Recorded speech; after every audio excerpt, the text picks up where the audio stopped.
我们不参加WTO是全球的损失，更是中国大陆的损失，不是中共政权的损失，是中华人民共和国人民的损失。所以呢，习近平呢脑袋不清楚，我觉得他是最大的独派。谢谢各位。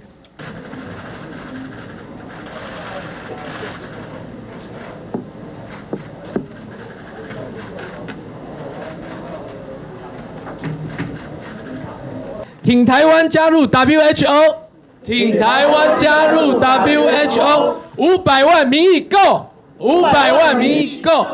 2009代表台湾参加世界卫生大会，但是是以中华台北观察员的身份啊，大家都不满意，我也不满意啊。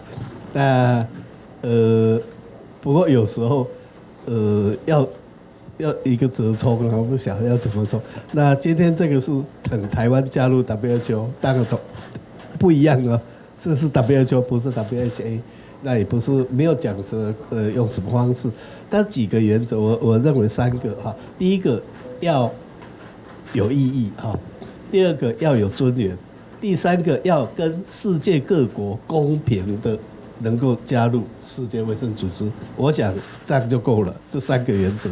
我们不参加 WTO 是全球的损失，更是中国大陆的损失，不是中共政权的损失，是中华人民共和国人民的损失。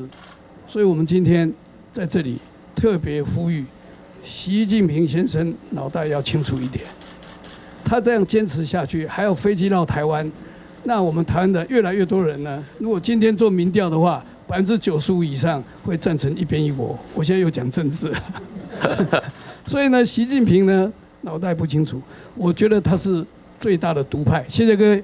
台湾有什么意见，应该更公开的来以人道的角度来看，对不对？然后现在台湾要加入 WTO， 我们不满意 WTO， 没有加入 WTO， 你这时候还在用。你要买通了，我敢这样讲，我负责任的讲，我们那个干事长，根本是被中国买通了嘛。他以前是外交部长，也是卫生部长，然后他们一手笔要拿很多的钱。你看他前面讲的是人话吗？对不对？哎，中国做得非常好，你们大家不要这个停止旅游，你们都到中国大陆去旅游。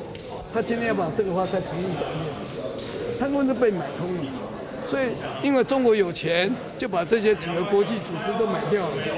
在早些年是美国买掉了，对不对？所以他这种做法是更加引起台湾民众